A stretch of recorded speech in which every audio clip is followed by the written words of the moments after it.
चलें, let's start of with the class. सबसे पहले हम आज की क्लास में सॉल्व करेंगे फेब मार्च 2025 का पेपर, जो कि गालबन हमारे पास 1 घंटे का है and we have 30 MCQs for that. सही, मेरा ऑब्जेक्टिव ये है कि इन MCQs क्लासेस में 2025 के सारे वेरिएंट्स मैं आपको कराऊंगा रेगुलरली। मैं आपको अनाउंस करता रहूँगा कब कब क्लास होगी बिफोर हैंड, और ये बनते हैं टोटल 9 पेपर। तो 9 क्लासेस मैं रखूँगा जिसमें हर रोज़ में हर क्लास में मैं एक पेपर मैं सॉल्व करा दूँगा। तरीक़ेकार बड़ा सिंपल होगा हमारी सॉल्विंग का। मैं जैसे ही आपके सामने एक MCQ प्रेजेंट करूँगा, उसको पढ़ूँगा and then there will be a poll. आपके सामने पोल आएगा, ABCD ऑप्शन होंगे and I would require everyone to participate and send me the answer through the poll so that I actually know how many people are getting it right and how many are getting it wrong. Arees, no paper is not sufficient. ये तो मैं आपको practice करा रहा हूँ। आप कम से कम 30 papers अपने तौर पे करें 2023-24 के, और फिर पीछे जाते रहें। सही, आ जाए, लेट्स गेट स्टार्टेड। लेकिन आपने 2023 से 25 सारे पेपर सॉल्व करने हैं। पहला MCQ, which statement about a market economy is not correct? गलत है ये। तो मैं आपके सामने पोल पे आपको टाइम दे रहा हूँ and I would require you people to solve this. अच्छा, एक मिनट, अभी सफिशेंट नहीं है। Let's read it and then I start the poll, क्योंकि फिर पोल आता है तो आपको स्क्रीन नहीं दिखती। Competition is promoted among firms which increase productive capacity. Immobility of factor of production can lead to allocative efficiency. Price always reflects all costs and all the benefits associated with production. The entrepreneur is encouraged to innovate, take risks and motivated by profits. तो ये है आपके पास options। अब मैं आपके सामने पोल open कर रहा हूँ, आप पोल पे मुझे जवाब देंगे।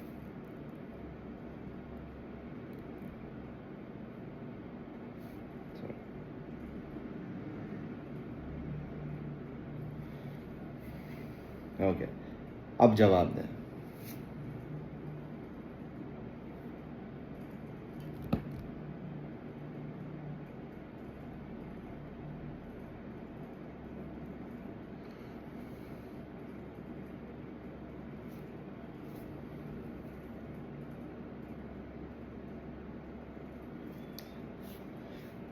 And we have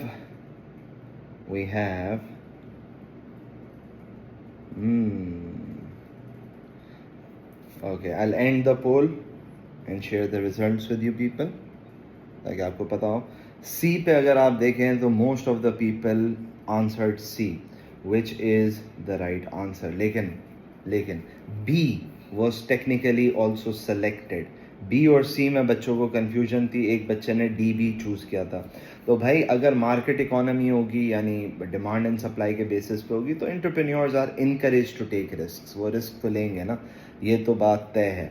अब ये it's not incorrect, it's correct. तो आपसे क्वेश्चन पूछ रहा है नॉट करेक्ट। अब price always reflects all the cost. All the cost का मतलब क्या हो गया? प्राइवेट कॉस्ट और एक्सटर्नल कॉस्ट। क्या प्राइवेट कॉस्ट और एक्सटर्नल कॉस्ट प्राइस में रिफ्लेक्ट होती है? जवाब है नहीं। तो this is not correct.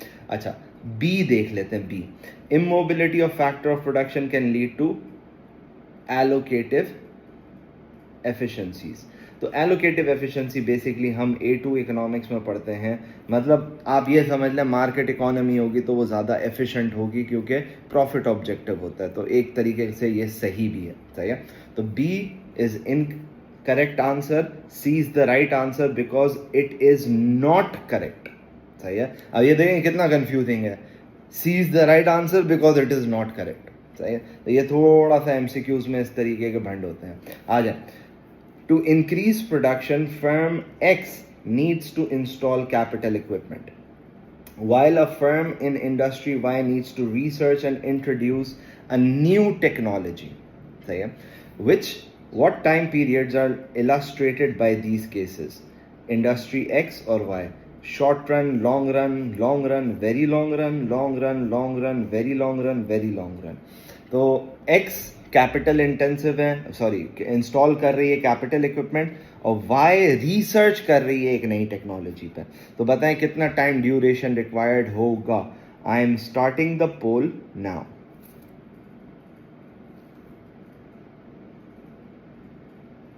If you want to read the question, you can simply close the poll, read the question, and then in more you will have polls and quizzes. वहाँ पे poll वापसी reopen हो जाएगा।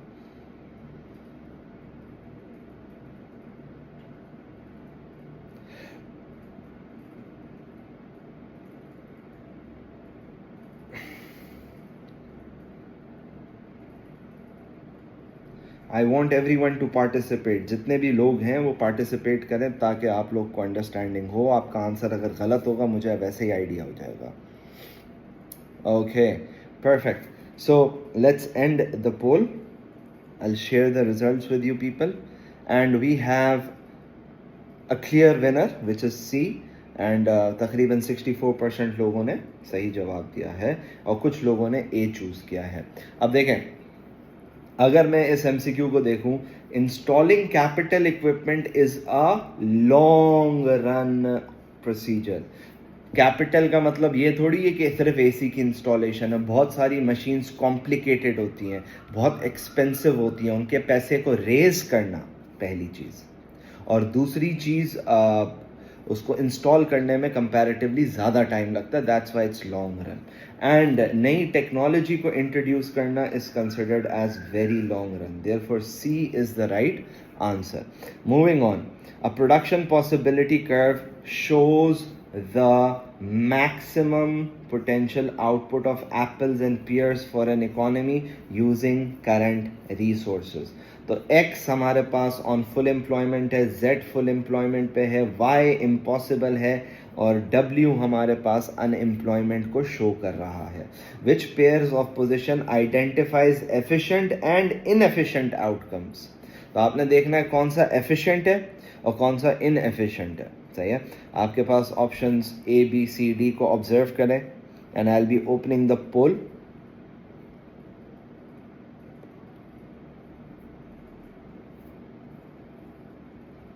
Now आपके पास poll आ गया।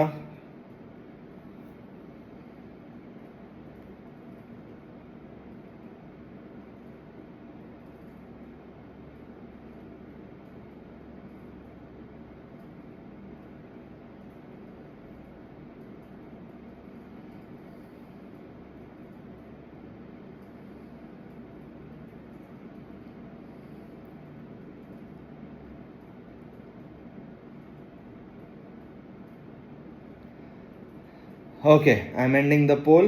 भाई हमारे पास 10-15 बच्चे ऐसे हैं जिन्होंने पार्टिसिपेट ही नहीं किया पोल पे। भाई आप लोग पोल पे पार्टिसिपेट करें। 80% students said it was B। कुछ लोगों ने A और D को भी सेलेक्ट किया है। सही है, तो let's look at what is the right answer. Now W is inefficient, Y is impossible, it is not efficient, so A answer नहीं हो सकता। B, W is inefficient, X is efficient, क्योंकि वो full employment बता रहा है, तो ये सही जवाब है। कुछ बच्चों ने D भी सेलेक्ट किया है। Y is impossible, ना तो ये efficient है ना inefficient है, it's impossible, therefore ये भी आंसर नहीं होगा। Let's move on to the next MCQ, which is the fourth MCQ. The price of a good raises by 5% and the quantity of it demanded raises by 3%. तो इसका मतलब ये है कि प्राइस अगर बढ़ रही है, डिमांड क्वांटिटी डिमांडेड बढ़ रही है, सॉरी प्राइस बढ़ रही है, डिमांडेड भी बढ़ रही है। ओह, now this is interesting. At the same time, incomes of the consumers of the good rise by 4%. सही है। The law of demand appears not to be working in this case. अब ये बोल रहा है कि भाई प्राइस बढ़ रही है और क्वांटिटी डिमांडेड भी बढ़ गई है, तो लॉ ऑफ डिमांड ऑपरेट नहीं कर रहा। What is the most likely explanation? Law of demand में क्या होता था, हम क्या पढ़ते थे? प्राइस बढ़ेगी, क्वांटिटी डिमांडेड कम होगी। सही है, लेकिन यहाँ पे लॉ ऑफ डिमांड नहीं हो रहा ऑपरेट, सही है ना। आप ऑप्शंस देखें A B C D, other things did not remain equal, the demand for the good was price inelastic, the real price of the good fell, the time period was the very short run, सही है। तो मैं अब आपसे पोल नहीं करता, मैं direct answer बता देता हूँ, उसका आंसर है ए, क्योंकि आपके पास लॉ ऑफ डिमांड ये स्टेट करता है other things remaining equal, when the price changes the quantity demanded changes, when the price increases the quantity demanded is likely to fall. लेकिन यहाँ पे प्राइस तो चेंज हुई है, लेकिन साथ साथ इनकम्स भी चेंज हुई है, that is why the law of demand is not operative. आ जाए व्हेन इज, बेटा ये खुजैमा आप बार बार हैंड रेज कर रहे हैं, आप मुझे चैट पे पूछ लें। When is division of labor likely to be most effective? Division of labor कब ज़्यादा effective होगा?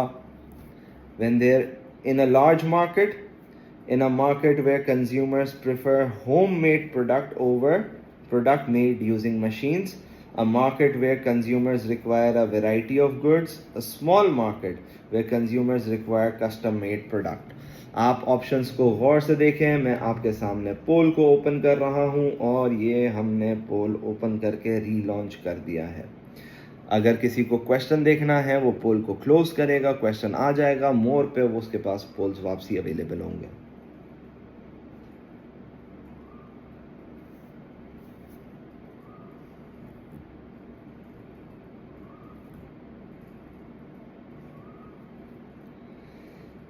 We are solving 2025 Feb March.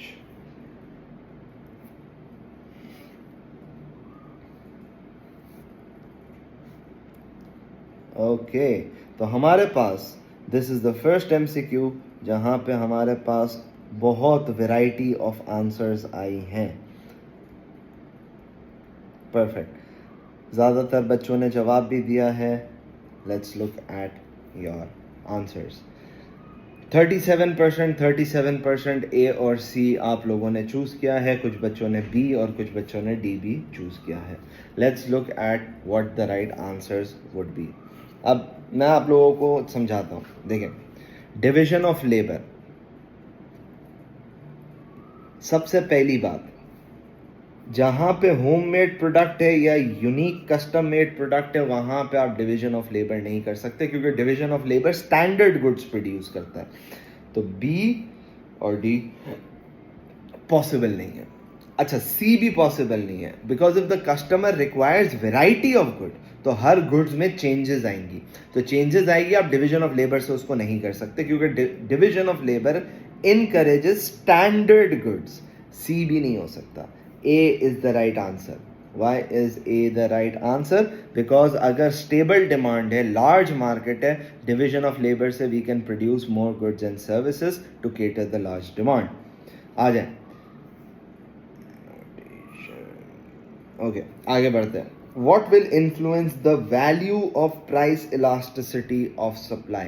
Price elasticity of supply को क्या influence करेगी, change करेगी? SAT, storability of the product, availability of raw material, time taken to produce। ये तीन options हैं हमारे पास SAT जो PES को अफेक्ट करते हैं। Go through the options and I am starting the poll in 10 seconds.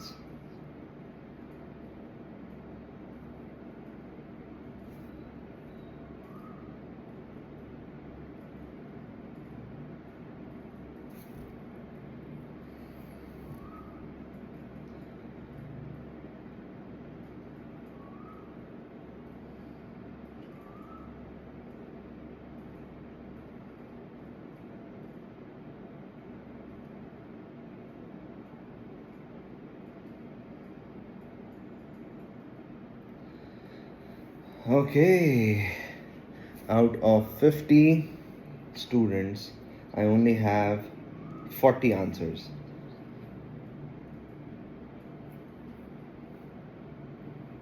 Okay, हमारे पास तकरीबन बच्चों ने बी आंसर किया है, विच इज़ एग्जैक्टली करेक्ट, क्योंकि time period under consideration, time taken to produce is basically a factor that affects price elasticity of supply. कुछ बच्चों ने सरप्लस, प्रोड्यूसर सरप्लस का तुक किया है भाई, ये तो आंसर ही नहीं है। सही है, मैंने इसीलिए एक्सप्लेन कर दिया था पहले। और गुड इज़ अ नेसेसिटी, ये हमारे पास एक बच्चे ने आंसर किया है क्योंकि इसने पीडी के फैक्टर्स को कंसिडर कर लिए, दैट इज़ वाई उसने डी को चूज़ किया है। सही है, let's move on to the next MCQ. 7th MCQ हमारे पास आ गया है आपकी कंप्यूटर स्क्रीन्स पे।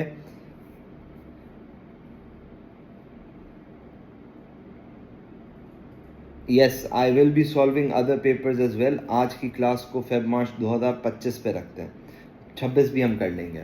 The diagram represents the market for a good. सही है, एक गुड की मार्केट है, विच स्टेटमेंट इज करेक्ट। सही है, ओ एक्स represents, ओ एक्स मतलब this point represents the price above which no producer wishes to stay in the market.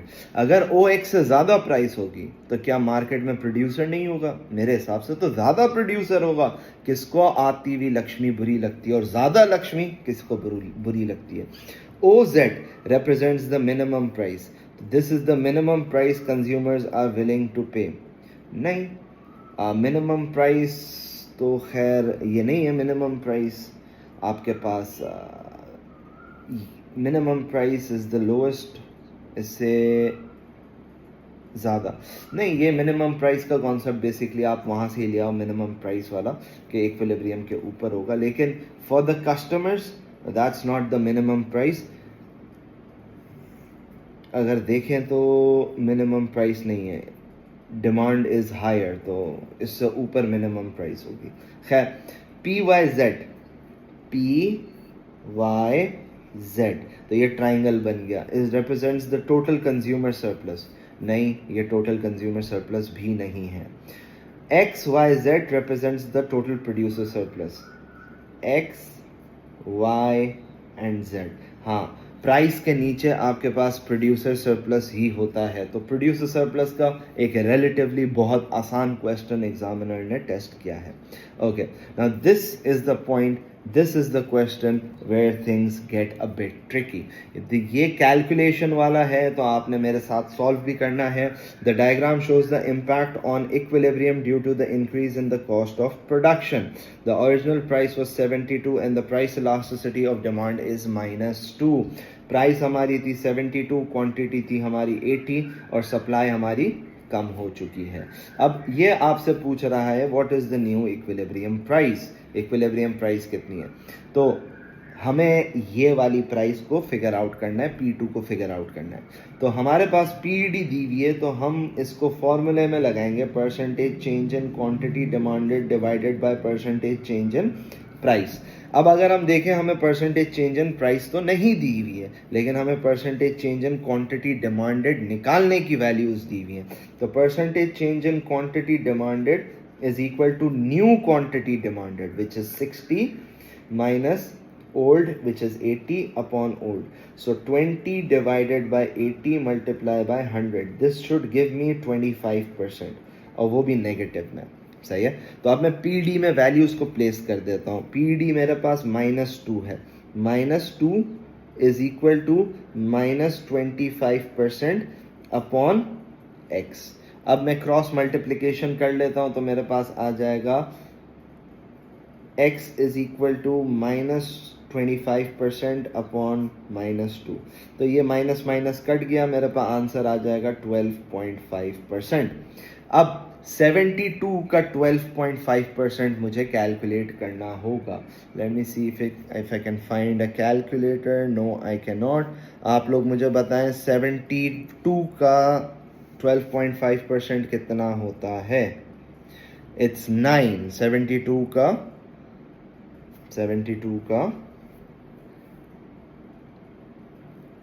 12.5% होता है 9। तो 72 plus 9 is equal to 81। Hence A is my right answer.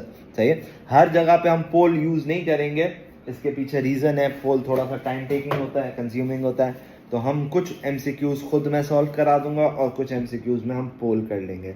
We are done till the 8th MCQ।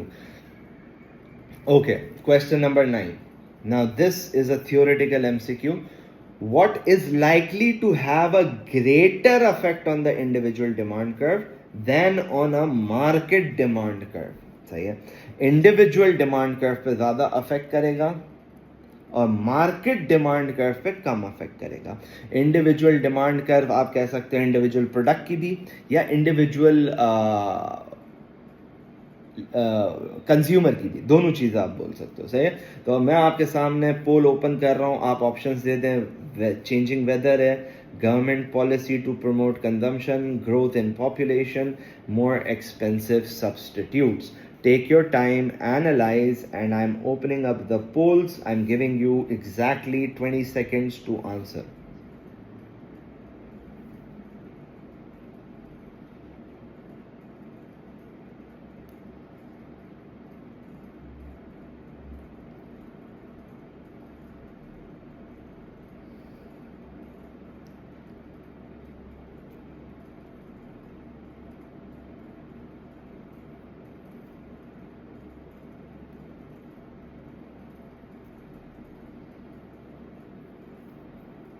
Okay, I'm ending the poll and 70% of the students got this right, which is D. सही है. अब ये देखें, why is D the right answer? मैं आपको बताता हूँ कि अगर वेदर पैटर्न्स चेंज होंगे तो सॉफ्ट ड्रिंक्स की मार्केट की डिमांड ऑटोमेटिकली चेंज हो जाएगी. ज़्यादा इंडिविजुअल पे अफेक्ट नहीं आएगा, ज़्यादा मार्केट पे आएगा. Government policy to promote consumption of let's say education, तो एजुकेशन की मार्केट की डिमांड ज़्यादा बढ़ेगी. ग्रोथ इन पॉपुलेशन, तो लेट्स से अगर पॉपुलेशन ग्रो होगी तो सेल फोन्स की डिमांड सिग्निफिकेंटली बढ़ जाएगी, तो पूरी मार्केट की बढ़ेगी. मोर एक्सपेंसिव सब्सटीट्यूट्स, अगर पेप्सी का सब्सटीट्यूट कोक है और कोक ज़्यादा एक्सपेंसिव है तो इंडिविजुअल डिमांड पेप्सी पे ज़्यादा इम्पैक्ट आएगा, मार्केट पे इतना इम्पैक्ट नहीं आएगा. मार्केट पे इसलिए भी इम्पैक्ट नहीं आएगा क्योंकि अगर मार्केट ऑफ सॉफ्ट ड्रिंक्स है उसकी डिमांड शायद अनचेंज्ड हो. लोग कोक छोड़ के पेप्सी पे आ रहे हैं तो डिमांड तो उतनी है, लेकिन बस अब क्या हो गया, इंडिविजुअल डिमांड कर्व्स पे अफेक्ट आ रहा है, इंडिविजुअल प्रोडक्ट के और इंडिविजुअल कंज्यूमर्स के भी. So D is the right answer. Okay, question number 10 is another calculation and this is where people tend to get confused. The quantity demanded of a product is given by this formula. ये formula है, इससे आपको दिया हुआ है. When P is the price in dollars, supply of the product is fixed at 100 units. Supply is fixed at 100 units. इसका मतलब है जब मैं ग्राफ बनाऊंगा तो ये मेरे पास supply perfectly inelastic है. So if the price is 220, what will be the position in the market? तो ऐसी situation में you need to replace the value of price in this equation. So quantity demanded is equal to 400 minus 10 into 20. So 10 multiplied by 20 gives me 200. 200 minus 400 gives me 200. तो मेरी quantity demanded 200 है और मेरी supply 100 है. सही है, इसका मतलब क्या ये इक्विलिब्रियम है? नहीं, इक्विलिब्रियम तो नहीं है. इसका मतलब ये डिमांड ज़्यादा है, सप्लाई कम है. So if the demand is greater, supply is कम, there will be a disequilibrium. अब डिसइक्विलिब्रियम में हमारे पास एक्सेस क्या है, ज़्यादा क्या है, डिमांड या सप्लाई? तो जवाब है ज़्यादा हमारे पास डिमांड है, therefore A is the right answer. सही, आगे बढ़ते हैं. A decrease in the quantity demanded of a product results in proportionate decrease in sales revenue. According to the examiner, this is the most difficult MCQ of this paper. There are two questions that are most difficult, 11 and one और एक और है, वो आएगा तो मैं आपको बता दूंगा. तो 11th MCQ is the most difficult in this paper. Now बोल क्या रहा है क्वेश्चन बोल रहा है कि भाई क्वांटिटी डिमांडेड डिक्रीज हुई और जितनी डिमांड डिक्रीज हुई उसी परसेंटेज से सेल्स रेवेन्यू भी डिक्रीज हो गया. What is true about the price elasticity of demand? It's between 0 and 1, it's infinity, it's unitary, it's zero. So I am going to show you the poll. I want you to tell me the answer.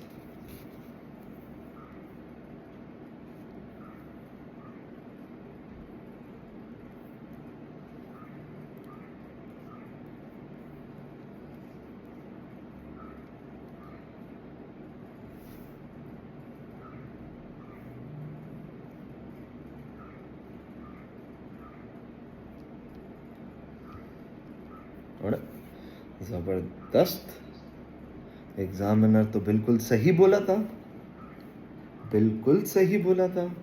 ऐसी situation पे तो आपको भी दिखाना चाहिए। ये देखें, देख रहे हैं आप लोग को results. C is not the answer, सही है। What is the answer? It's B, which is 19% लोगों ने सही जवाब दिया है और काफी बच्चों ने जवाब ही नहीं दिया। खैर, let's move on to why B is the right answer, सही है। सबसे पहले, इन्फिनिटी का मतलब क्या होता है? इन्फिनिटी का मतलब होता है कि आपकी डिमांड कर्व जो है वो परफेक्टली क्या है? इलास्टिक है, सही है। आगे बढ़ते हैं। मैंने बोला कि भाई ये मेरी सप्लाई कर्व हो गई। Let's say the price is 2 and the demand is 10। तो इनिशियली मेरा रेवेन्यू कितना था? 2 × 10 विच इज 20, सही। अब मैं यहाँ पे क्या कर देता हूँ? डिमांड को डिक्रीज कर देता हूँ। डिमांड को डिक्रीज का मतलब हो गया कि भाई मेरी सप्लाई कम हो गई, तो अब मेरी डिमांड हो गई लेट्स से 2। तो अब मेरा रेवेन्यू कितना हो गया भाई? 4। तो भाई मेरी डिमांड कितनी कम हुई है? 80%। मेरा रेवेन्यू कितना कम हुआ है? 20 से 4 पे आ गया, अगेन 80%। सेम प्रोपोर्शनेट डिक्रीज आया है रेवेन्यू में, and this will only happen if the demand is perfectly elastic, which means it is infinite. अगर यूनिटरी होता, सोचो, तो प्राइस अगर कम होती और क्वांटिटी डिमांडेड अगर बढ़ती, by the same proportion the revenue would remain the same. Unitary की बात ये है कि रेवेन्यू रिमेन्स द सेम। ये बड़ा इंपॉर्टेंट रूल है, रेवेन्यू अगर सेम है it is unitary.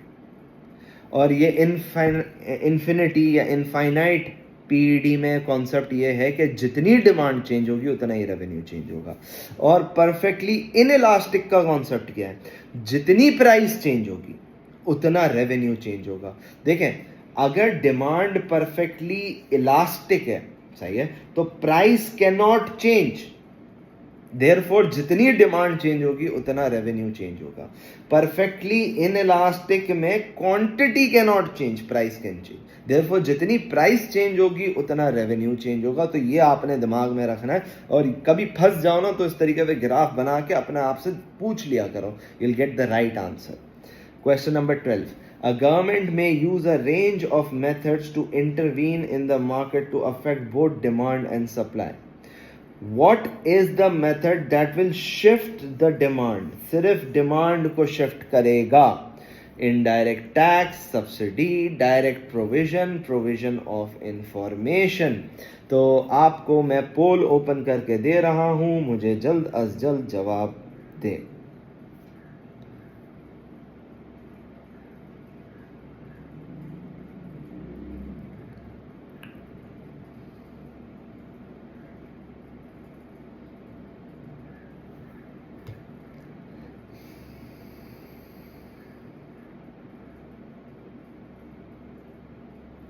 Okay, you need to be quick, क्योंकि देखिए हमारे पास 51 स्टूडेंट्स हैं, only 31 have answered in 30 seconds, so that's bad.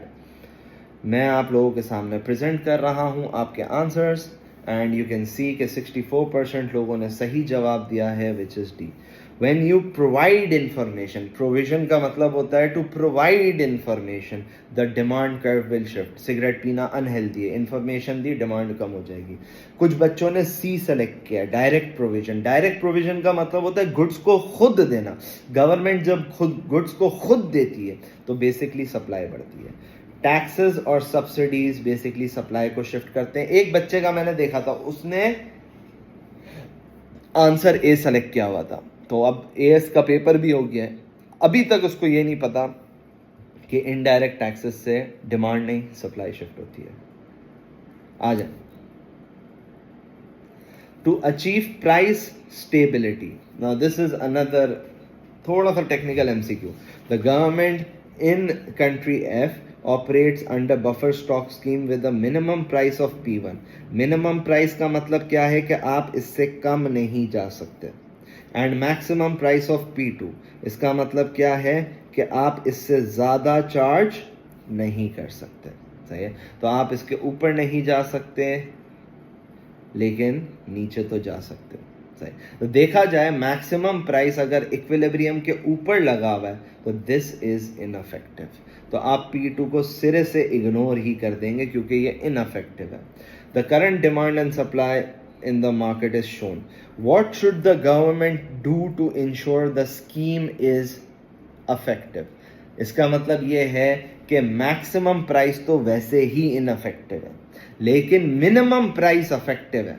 अगर मिनिमम प्राइस अफेक्टिव है, अब गवर्नमेंट को क्या करना चाहिए? बफर इन्वेंट्री को अफेक्टिव बनाने के लिए सरप्लस को खरीदना है।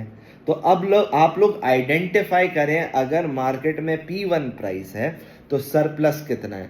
सरप्लस है हमारे पास इस पॉइंट से लेके इस पॉइंट तक, बेसिकली L से J। तो ये सरप्लस गवर्नमेंट को खरीदना पड़ेगा। अब यहां पे बच्चा कंफ्यूज हो रहा होगा, वो बोल रहा होगा सर P2 को क्यों इग्नोर किया? तो P2 को मेरे भाई इसलिए इग्नोर किया क्योंकि P2 is maximum price. Maximum price should be below the equilibrium. Now if it's not below the equilibrium it is ineffective. तो अगर ये इनअफेक्टिव है और मिनिमम प्राइस अफेक्टिव है तो हम सिर्फ मिनिमम प्राइस के जाविये से सोचेंगे। अच्छा, do nothing as equilibrium price is below P1, सही है। अब ये भी सही जवाब नहीं है क्योंकि मिनिमम प्राइस तो अफेक्टिव है ना, आप सिर्फ अब मिनिमम के हवाले से सोचोगे, मैक्सिमम के हवाले से नहीं सोचोगे। हाँ, अगर ये मिनिमम प्राइस इक्विलिब्रियम के नीचे दे देता तो आपको कुछ करने की ज़रूरत ही नहीं पड़ती क्योंकि ये पॉलिसी इनअफेक्टिव होती। हेंस आप मिनिमम प्राइस P1 को कंसिडर करोगे और सरप्लस आपका L से J है। सरप्लस है मार्केट में गुड्स ज़्यादा हैं तो गवर्नमेंट को खरीदने पड़ेंगे, तो L J तक गवर्नमेंट को खरीदने पड़ेंगे। Therefore C is the right answer. Okay, 14th, why it is more difficult to quantify wealth of an individual rather than their income? यानी किसी बंदे की वेल्थ को आइडेंटिफाई करना मुश्किल है रादर देन हिज इनकम, उसकी इनकम के मुकाबले में, सही है। Options: skilled artist may keep painting in stock whose value increases after their death. Individuals can choose to spend all available income leaving wealth unchanged. Not every form of individual wealth can be traded for money in the market. Wealth is a stock which cannot be broken down into individuals' different assets. Now look at the options and I'll give you the poll and 30 seconds to answer it.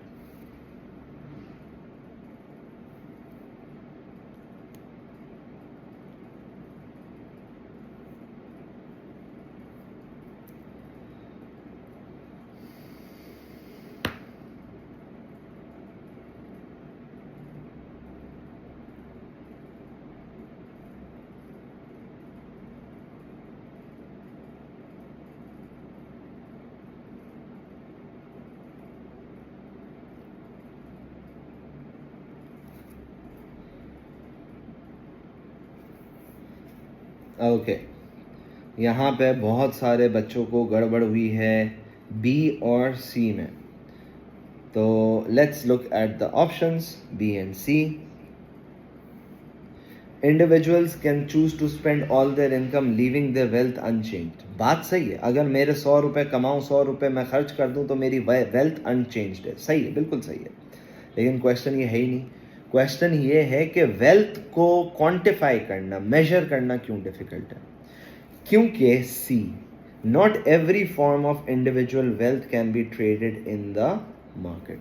मिसाल के तौर पे late से एक बंदा है, उसके बाप की गाड़ी है और उसके बाप का इंतकाल हो गया, तो अब वो गाड़ी की कीमत अगर मार्केट में लगाओगे तो 1000 रुपये, 5000 रुपये, कुछ भी होगी, सस्ती। लेकिन उस बंदे के लिए वो वैल्यू क्या है? इमोशनल वैल्यू बहुत हाई है। तो आप हर चीज़ की वैल्यू नहीं लगा सकते, और वो उसकी वेल्थ है, उसका एसेट है। आपके लिए वो 10,000 रुपये का है लेकिन उसके लिए 10 करोड़ रुपए का है, तो ये फ़र्क है। आ जाए, let's move on to the next MCQ। 15th, The table shows the Gini coefficient of income for 3 countries. तो Gini coefficient basically income inequalities को measure करता है. जितना ज़्यादा Gini coefficient उतनी inequality of income, जितना कम Gini coefficient उतनी ज़्यादा इक्वालिटी ऑफ इनकम. तो अगर हम गौर से देखें, कोस्टारिका की इनकम इनइक्वालिटी कम हुई और इनकम इनइक्वालिटी बढ़ गई. न्यूजीलैंड की देखें, इनकम इनइक्वालिटी कम हो गई, इनकम इनइक्वालिटी कम हो गई और इनकम इनइक्वालिटी मज़ीद कम हो गई. स्वीडन को देखें, इनकम इनइक्वालिटी बढ़ गई, इनकम इनइक्वालिटी कम हो गई. What can be concluded from this data? All 3 countries have seen an overall improvement. नहीं, overall improvement नहीं है. overall improvement सिर्फ न्यूजीलैंड में, क्योंकि स्वीडन बढ़ रहा है और कोस्टारिका भी बढ़ रहा है. Costa Rica has the highest level of consumer income. गलत. Highest level of consumer income है, ये हमें पता ही नहीं है. वी कैन नॉट जज. We can just judge the inequality. New Zealand's income inequality worsened between 18 and 20. तो ये देखें, कम हो गई है. तो income inequality improved, worse तो नहीं भी है.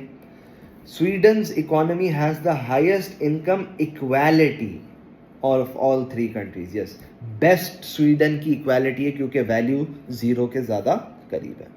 अब आप देखें, 15th MCQs have been done. मतलब हमने आधा पेपर कर लिया. आधा पेपर कर लिया है, आधे पेपर में अब मैक्रो के MCQs आना शुरू हो जाएंगे. Now what is the part about MCQs that is the best? If you don't understand one question, you can not be lost. सही है. यू हैव अदर क्वेश्चन, वो समझ में आ जाएंगे. तो डोंट लूज होप. सही है ना, don't lose hope. Just focus. If you are unable to understand, take a picture, send me a WhatsApp, we'll discuss that. एक MCQ 2 MCQ समझ में आता है. लेकिन क्लास ही छोड़ देना, ये तुक नहीं बनता. सही. The government may have price stability as macroeconomic objective. Government may have price stability as, यानी price inflation को कम से कम रखना है.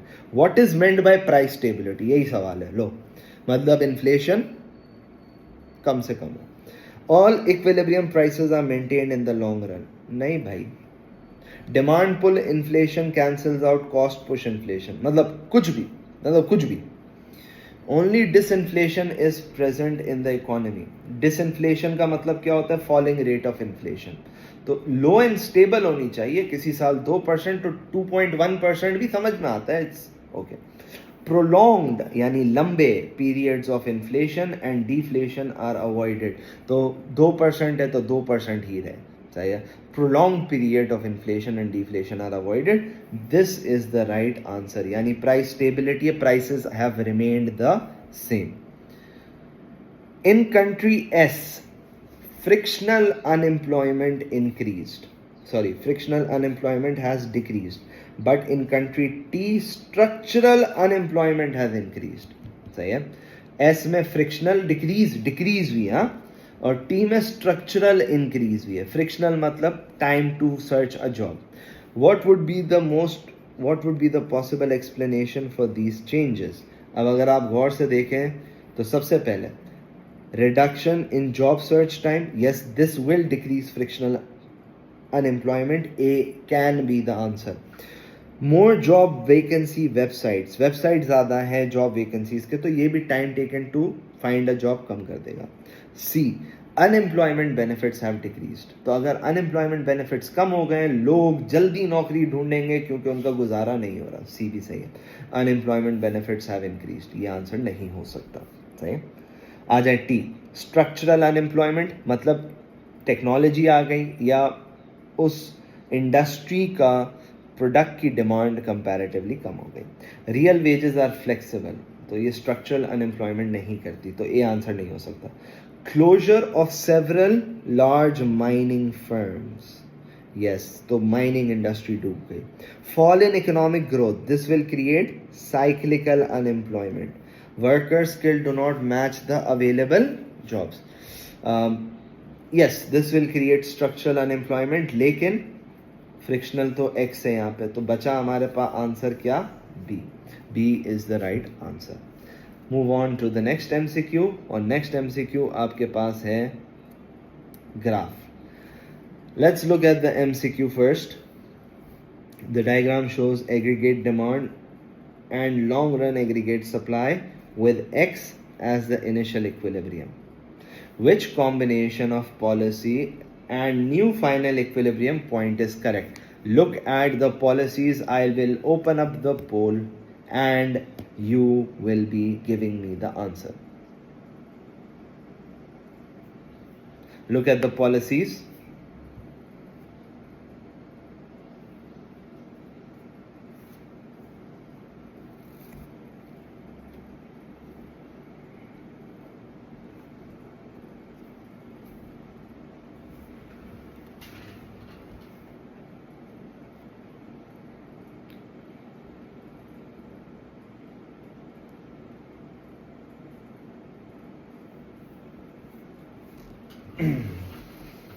Okay, I'm starting the poll now.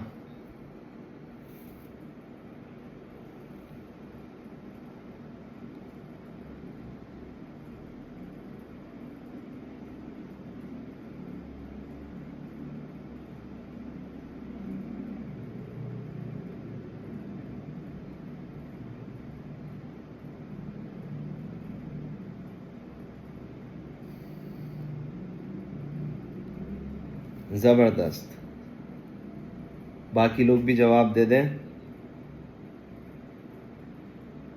Perfect. हमारे पास 70% लोगों ने बी का जवाब दिया है, विच इज एग्जैक्टली राइट. अब देखें, बी में वो बोल रहा है increase government spending on infrastructure. तो सबसे पहले गवर्नमेंट स्पेंडिंग बढ़ी, एडी इंक्रीज हो गया, this is the new AD. और इंफ्रास्ट्रक्चर जब डेवलप हो जाएगा तो एलआरएएस आउटवर्ड शिफ्ट हो जाएगा, this is the new LRAS, hence the equilibrium is G. अब मैं देख लेता हूं कि बच्चों ने कौन कौन से और जवाब दिए हैं. रिलेटिवली बहुत कम बच्चों ने गलत जवाब दिया है, लेकिन सी वॉज मेजरली चूजन. जब भी एप्रिसिएशन होती है, एग्रीगेट डिमांड कम होती है, याद रख लो. एग्रीगेट डिमांड कम होगी तो इट विल शिफ्ट इनवर्ड्स, एलआरएएस को कुछ भी नहीं होगा, and J would be the right answer. सही है अगर जे होता तो, लेकिन यहाँ पे तो एच है. Okay. The money income in a country raises by 10%, whereas population falls by 10% during a year. What is most likely to happen to the national income per head? ऐसी सिचुएशन में आप एक हाइपोथेटिकल एग्जाम्पल यूज करेंगे ताकि आप clear हो जाए. Income पर head, income divided by population. Keep the data simple, 100 divided by 100, answer मेरा आ गया 1. अब मैं पॉपुलेशन को फॉल कर देता हूँ 10% से और इनकम बढ़ा देता हूँ. इनकम बढ़ गई 110, पॉपुलेशन फॉल हो गई 90, मेरे पास आंसर आएगा 1.222, which basically means that it increase by 22.2%. ये इसका मतलब हो गया. सही है. अब let's look at the option. It will remain unchanged, गलत. It will rise by exactly 20%, गलत. It will rise by less than 20%, गलत. It will rise by more than 20%, सही. सही है. That's how you solve such MCQs. अब with practice you'll get to know the tips and techniques. सही है. ये सारे tips and techniques, ये shortcuts वगैरह प्रैक्टिस कर करके आपको समझ में आएंगे. 20th MCQ. High economic growth is often accompanied by a worsening current account balance of payment. जब economic growth होती है तो current account unfavorable हो जाता है. सही है. ऐसा क्यों है? Which reason for this trend is not valid? Question पूछ रहा है, is not valid. सही है. Economic growth raises domestic consumption, leaving very little to sell overseas. As a result, exports कम हो गए. This is a valid reason. तो ये answer नहीं हो सकता. Economic growth raises domestic output, leading to lower prices and more competitive goods both at home and abroad. तो अगर मेरे goods चीप हो जाएंगे तो मेरी तो एक्सपोर्ट्स बढ़ेगी, तो मेरा तो एक्सपोर्ट बढ़ गया मतलब करंट अकाउंट इम्प्रूव हो गया. तो this is not a valid reason. Let's see C. Economic growth raises incomes and leads to rising demand for foreign goods. जैसे मैं बोलता हूँ जब आप ज़्यादा कमाओगे आप लोकल परफ्यूम यूज़ करोगे या शनैल का इतर आप लोकल इतर इस्तेमाल करोगे या शनैल का परफ्यूम, तो जाहिर सी बात है शनैल का perfume. Hence this is valid and therefore is not the answer. Economic growth results in rising rising requirements of input from other country. जब ग्रोथ होगी तो रॉ मटेरियल भी ज़्यादा चाहिए होगा, इंपोर्ट बढ़ जाएगा, करंट अकाउंट डेफिसिट हो जाएगा. Hence this is a valid reason and not the answer. A government cuts income tax.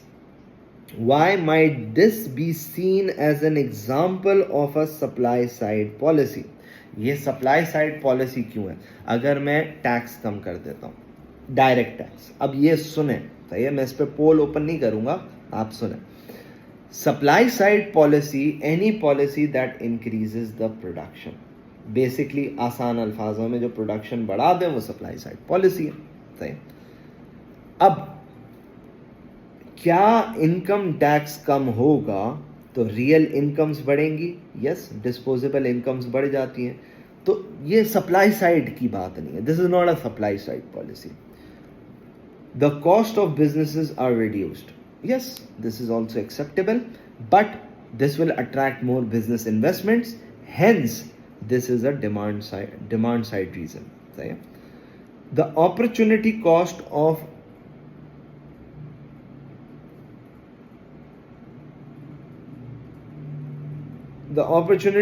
of unemployment has increased. Now, this is the right answer. क्योंकि अगर टैक्स को मैं कम कर देता हूं तो लोगों की इनकम्स बढ़ जाएगी. Therefore the opportunity cost of being unemployed, नौकरी छोड़ देने की अपॉर्चुनिटी कॉस्ट अब ज्यादा हो गई. Hence people will not leave the jobs and more people will be added. As a result production बढ़ जाएगी. तो ये थियोरिटिकल था, पूरा क्वेश्चन थियोरिटिकल था. अच्छा, एक बच्चे ने मुझे चैट पे कुछ पूछा है, तो मैं ज़रा चैट देख लेता हूँ बोल क्या रहा था.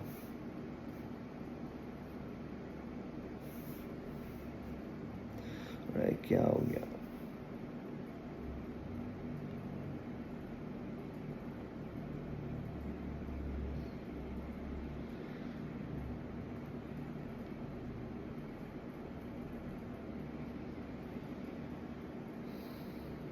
नहीं, क्वेश्चन 20 पे बी इज नॉट वैलिड, यानी ये बात गलत है. और वो पूछ यही रहा है कि कौन सी बात गलत है. डी सही है लेकिन वो पूछ रहा है कि कौन सी बात गलत है. Therefore D is not the right answer. तो ये थोड़ी सी कंफ्यूजन होती है बच्चों को इस हवाले से. आ जाए question 22. Which combination of fiscal measures will reduce both inflation rate and income inequality? सही है. Direct taxes, indirect taxes and subsidies on food and public transport. Look at the options. अगले 10 सेकेंड बाद आपके पास पोल ओपन हो जाएगा.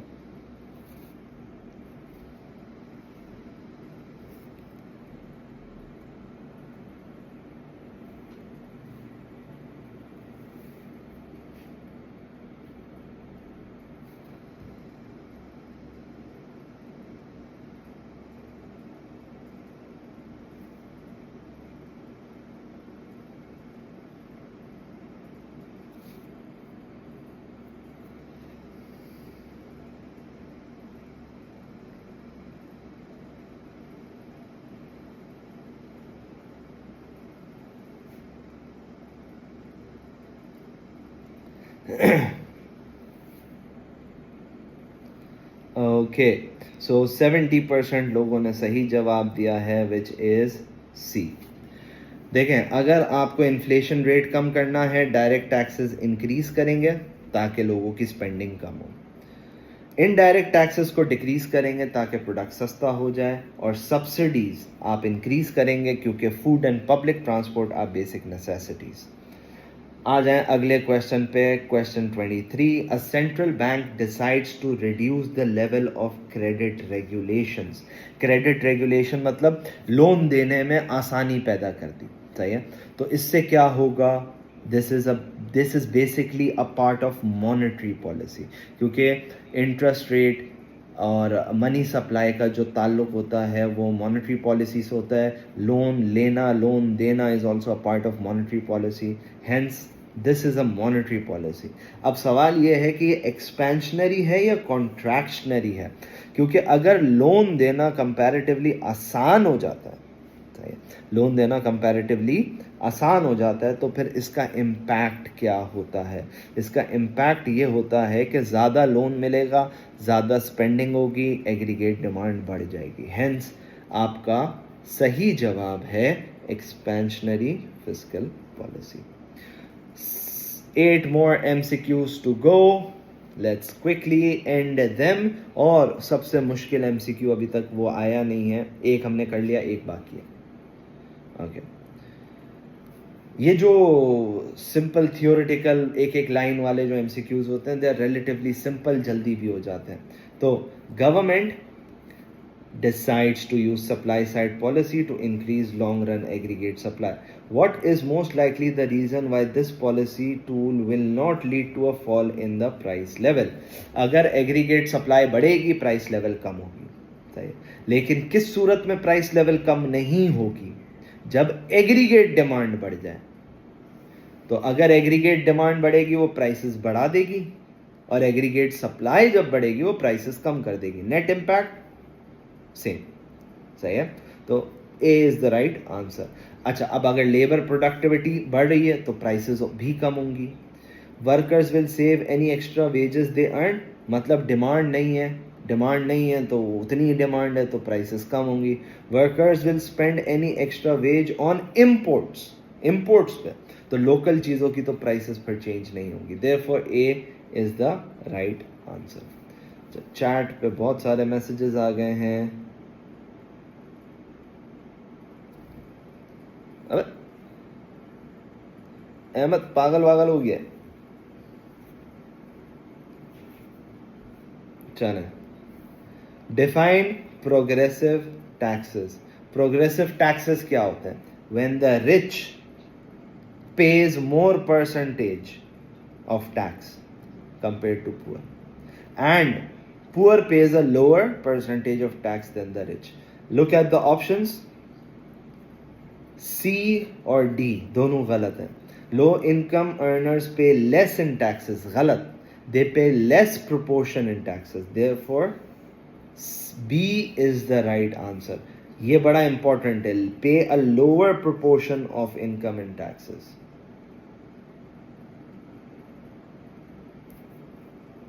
Twenty 23 पे आप बोल रहे हो मैंने रॉन्ग किया है।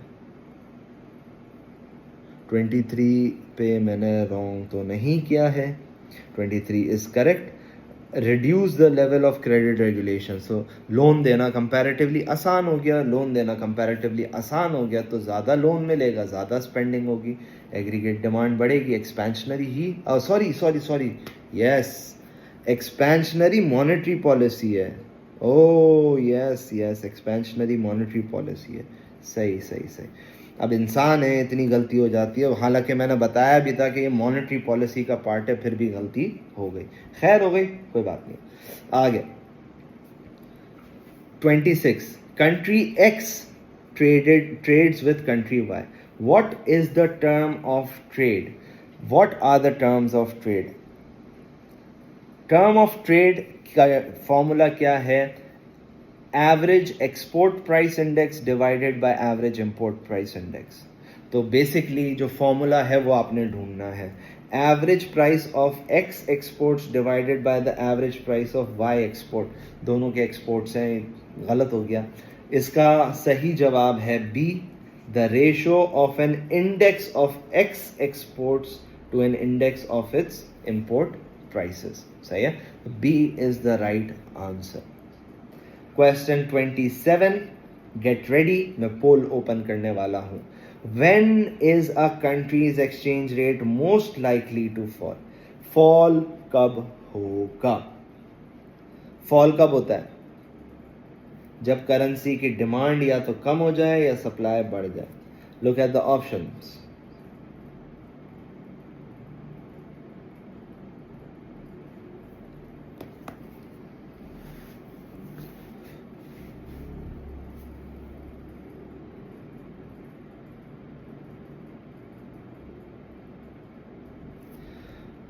Opening up the poll.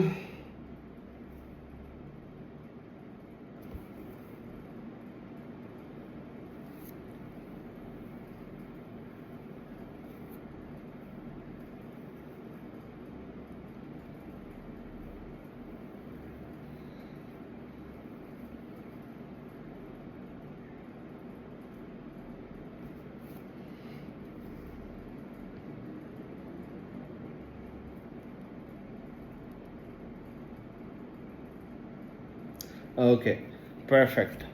हमारे पास 70% लोगों ने सही जवाब दिया है, which is B.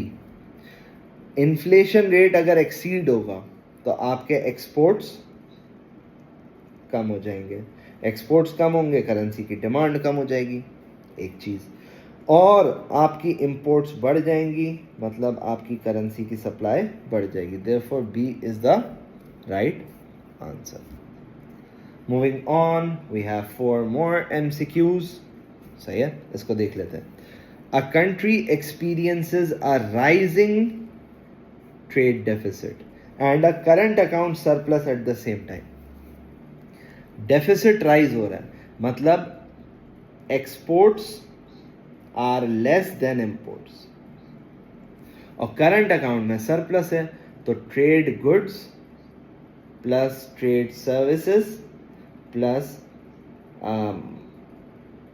Incomes plus current transfers, अगर इन सब को ऐड कर रहे हैं तो पॉजिटिव आंसर आ रहा है। सही है।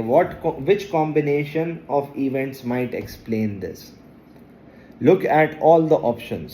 सही है।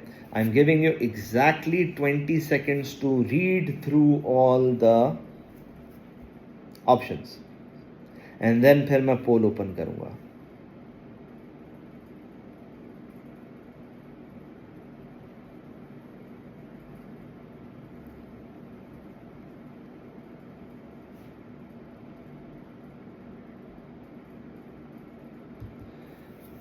ओके,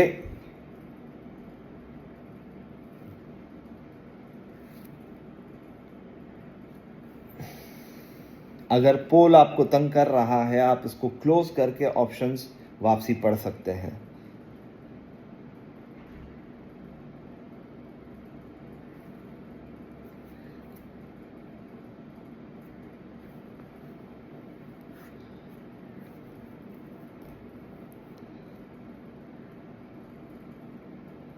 चलो भाई, बहुत सारे बच्चों ने जवाब ही नहीं दिया है।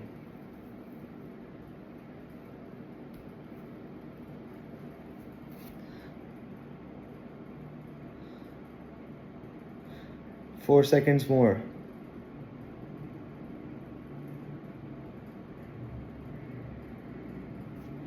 ओके, सो हमारे पास सी और डी में इशू आया है। सी और डी में बहुत सारे बच्चों ने सी और डी तकरीबन बराबर ही है, 44% D and 48% C. If I remove restrictions on imports तो ज़्यादा इंपोर्ट होगी, करंट अकाउंट डेफिसिट होगा, ये सही है। Removal of restriction on remittances of profits for foreign owned producers, तो आपने रिस्ट्रिक्शंस हटा दिए, अब वो अपने प्रॉफिट्स को अपने घर पे रेमिट कर रहा है, तो आपके मुल्क से आउटफ्लो हो रहा है, तो ये आपके करंट अकाउंट को सरप्लस नहीं करेगा, ये तो डेफिसिट ही करेगा भाई। D, rising imports of machinery to help raise exports in the future, yes, ये डेफिसिट करेगा क्योंकि मशीनें एक्सपेंसिव होती है। Increase secondary income from workers remittances from abroad, बाहर से रेमिटेंसेस आ रही हैं, मिडिल ईस्ट से आ रही है, तो ये करंट अकाउंट को सरप्लस करेगा। Hence D is the right answer. अभी भी हमने सबसे मुश्किल MCQ नहीं किया इस पेपर का, which is not question number 29। and you have guessed it, it's question number 30. The diagram shows the PPC for barley and wheat in Q and R. तो अगर आप कंट्री Q को देखेंगे, country Q is better in,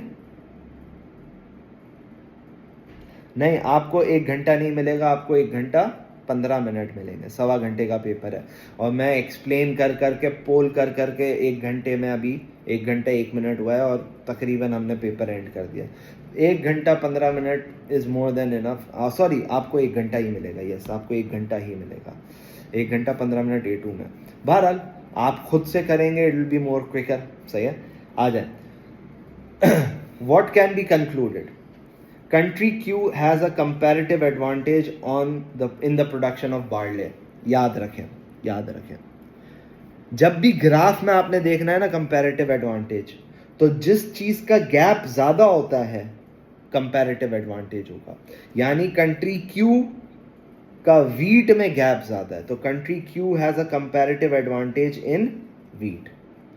और country R के लिए जो नीचे वाली कंट्री है, वो यहां से देखोगे आप, जिसमें गैप कम है वो कंट्री R के लिए कंपैरेटिव एडवांटेज है। वापसी वापसी, ये डेटा दिया हुआ है, जिस प्रोडक्ट में गैप ज्यादा है उसमें Q को कंपैरेटिव एडवांटेज है, बड़ी कंट्री को जो ऊपर है, और जिसमें गैप कम है उसमें छोटी कंट्री को फायदा है, यानी जो नीचे। तो comparative advantage of barley is for R and comparative advantage of wheat is for Q। ये एक शॉर्ट फॉर्म है, वरना आप वही तरीका यूज करेंगे, अपॉर्चुनिटी कॉस्ट कैलकुलेट करके देखेंगे and you will get the answer. बहरहाल country Q has a comparative advantage of barley, नहीं, of wheat. Country Q has an absolute advantage in producing both the goods. Yes, this is the right answer. दोनों goods में ही तो बेहतर है, दोनों goods में एब्सोल्यूट एडवांटेज है। And the final question, which is the most difficult in this paper. Read the question on your own.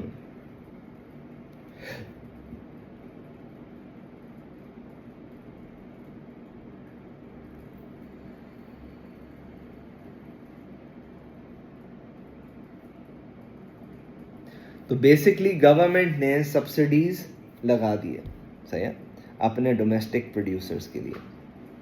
What will be the effect of this export subsidy on the operation of its domestic market? सही है। अब ये वाला मुश्किल था MCQ, ये वाला मुश्किल है, सही है, क्योंकि ये ग्राफ ही थोड़ा टेक्निकल है। सबसे पहले मैं आप लोगों को कुछ चीज़ें समझाता हूँ। बिफोर द सब्सिडी, सब्सिडी लगने से पहले, यानी इस ग्राफ को आप इग्नोर कर दो, आपका इंपोर्ट कितना था? This was your domestic supply, this is the domestic demand. तो 20 और 60 के बीच में आपका शॉर्टेज था जो आप इंपोर्ट कर रहे थे। सब्सिडीज आ गई, जब आ गई तो आपकी डोमेस्टिक सप्लाई बढ़ के यहां पे आ गई, and as a result this is the new domestic supply. और आपकी इंपोर्ट अब कितनी हो गई भाई? 60 तक, तो 15 की आपकी इंपोर्ट्स हो गई। तो इस तरीके से आपने ग्राफ को देखना है। Prices will not change, price वही रहेगी 42 जो वर्ल्ड सप्लाई की है।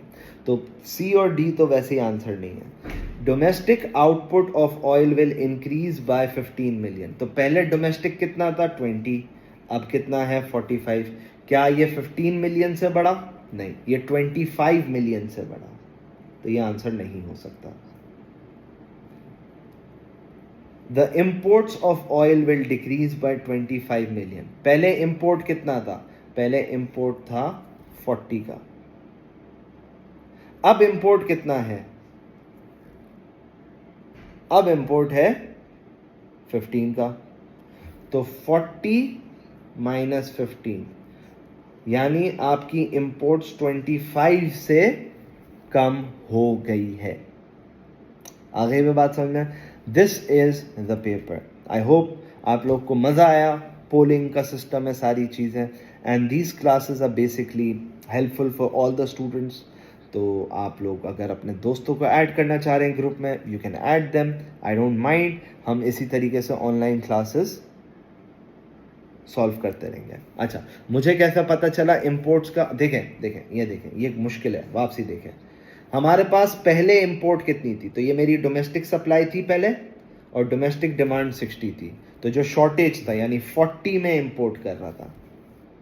अब सब्सिडीज की वजह से डोमेस्टिक सप्लाई बढ़ गई, 45 हो गई, और डोमेस्टिक डिमांड वही 60 है। तो अब मैं इंपोर्ट कितना कर रहा हूं? मैं इंपोर्ट कर रहा हूं 15 का। तो मेरी इंपोर्ट्स कितने से कम हो गई भाई? 25 से कम हो गई। सही है।